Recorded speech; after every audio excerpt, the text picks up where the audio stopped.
America ने मान लिया है कि ईरान के जवाबी हमलों में उसके करीब 100 सैनिक घायल हुए हैं। पेंटागन के प्रवक्ता सीन पार्नेल ने इसकी जानकारी दी। उन्होंने कहा कि सैनिक 7 जुलाई के बाद हुए हमलों में घायल हुए हैं। इनमें से 96% सैनिक ठीक होकर ड्यूटी पर लौट भी चुके हैं। उन्होंने बताया कि ज्यादातर को सिर पर हल्की चोट लगी थी। पार्नेल ने यह बयान न्यूयॉर्क टाइम्स की उस रिपोर्ट के जवाब में दिया जिसमें दावा किया गया था कि रक्षा मंत्रालय ईरान के साथ युद्ध में घायल हुए अमेरिकी सैनिकों की जानकारी सार्वजनिक नहीं कर रहा है।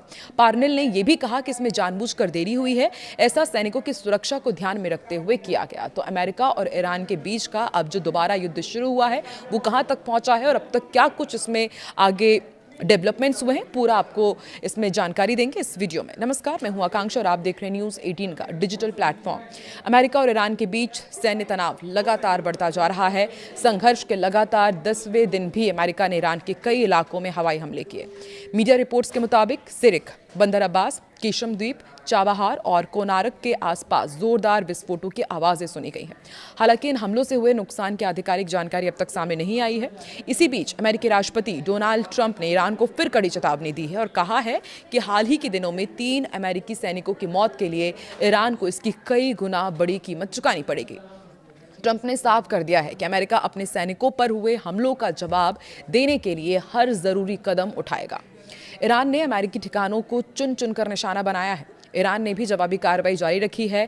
ईरानी सेना का भी दावा है कि उसने कुवैत में स्थित कैंप अरिफजान में अमेरिकी मिसाइल रक्षा प्रणालियों को निशाना बनाया है। हालांकि इस दावे की स्वतंत्र पुष्टि अभी तक नहीं हो पाई है। इस दौरान ओमान के तट के पास एक और तेल टैंकर के हमले की खबर भी सामने आई, जिससे समुद्री सुरक्षा को लेकर चिंता एक बार फिर बढ़ गई है। इसी बीच एक और अपडेट ये है कि हूतियों ने लाल सागर घेर लिया है। ईरान समर्थित हूती विद्रोहियों ने सऊदी अरब के खिलाफ समुद्री नाकेबंदी का ऐलान किया है। हूतियों ने चेतावनी दी है कि लाल सागर और आसपास के समुद्री मार्गों पर जहाजों की आवाजाही प्रभावित कर सकते हैं और एक्सपर्ट्स का मानना है कि अगर ये तनाव और बढ़ता है तो वैश्विक तेल आपूर्ति और अंतर्राष्ट्रीय व्यापार पर गंभीर असर पड़ सकता है। मध्य पूर्व के अहम समुद्री मार्गों में बढ़ते खतरे से दुनिया भर के ऊर्जा बाजार और शिपिंग उद्योग की चिंताएं भी बढ़ गई है। अमेरिका और ईरान के बीच लगातार हमले जारी हैं। ईरान ने सोमवार को उन देशों को निशाना बनाया जहां अमेरिकी सैन्य ठिकाने मौजूद हैं। इसके जवाब में अमेरिका ने मंगलवार सुबह ईरान के 9 शहरों पर हवाई हमले किए। ईरान की लेबर न्यूज़ एजेंसी के मुताबिक अब्दानान, बंदर अब्बास, बंदर लिंगेह, बुशेहर, चाबहार, केशम द्वीप, सिरिक, शिराज और कोनारक को निशाना बनाया गया। ईरान के गृह मंत्री इस्कंदर मोमिनी ने पाकिस्तान दौरे के दौरान प्रधानमंत्री शहबाज शरीफ से मुलाकात की। सरकारी ईरानी मीडिया के मुताबिक इस्लामाबाद पहुंचने के बाद ये उनकी दूसरी अहम बैठक थी।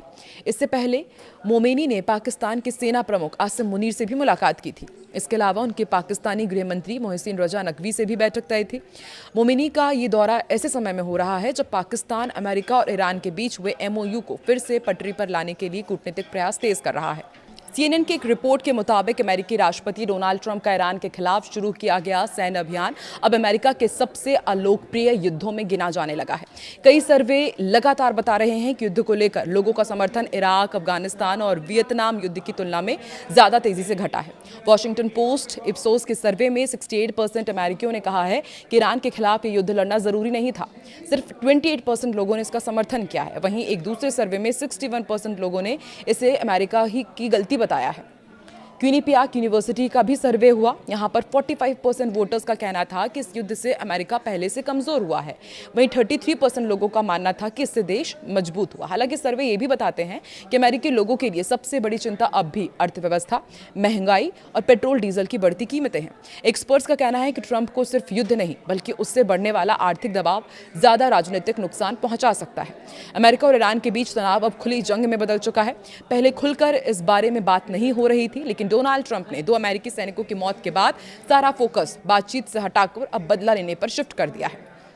एक्सियोस की रिपोर्ट के मुताबिक रक्षा मंत्रालय के अधिकारी कह रहे हैं कि फिलहाल डोनाल्ड ट्रंप कूटनीतिक समाधान के बारे में नहीं सोच रहे हैं और उनका पूरा ध्यान ईरान को सबक सिखाने पर है, क्योंकि अमेरिका के 2 सैनिकों को उसने जॉर्डन एयरबेस अटैक पर मार डाला है।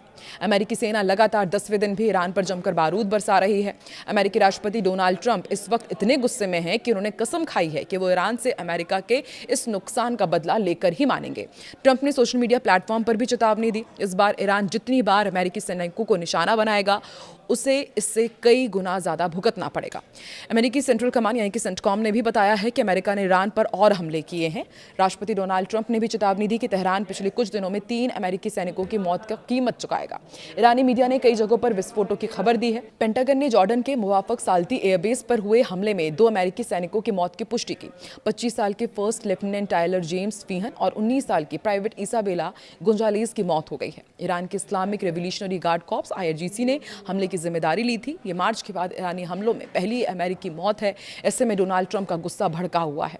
ईरान पर हमले बढ़ाने के साथ ही अमेरिका मध्य पूर्व में अपनी ताकत भी मजबूत कर रहा है। उसके 30 से ज्यादा टैंकर्स इजराइल में खड़े हुए हैं और लड़ाकू विमानों की तैनाती भी बढ़ा दी जा रही है। और ट्रंप ने साफ कर दिया है कि सैनिकों की मौत की कीमत तेहरान को चुकानी पड़ेगी।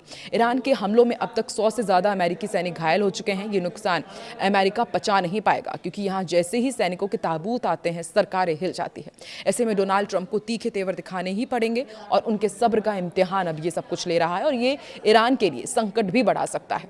ईरान की ओर से लगातार उन्हें उकसाया जा रहा है। खामेनेई के महाशैतान वाले बयान हो या फिर अरागची की युद्ध में लीड लेने की बात, हर तरफ से डोनाल्ड ट्रंप पर प्रेशर बढ़ रहा है, तो उनके आगे की कदम अब खतरनाक भी हो सकते हैं। ऐसे में ट्रंप प्रशासन हमले तेज कर रहा है। जनता को यह साबित करने की कोशिश की जा रही है कि सैनिकों की जिंदगी उनके लिए कितनी कीमती है और कितने मायने रखती है।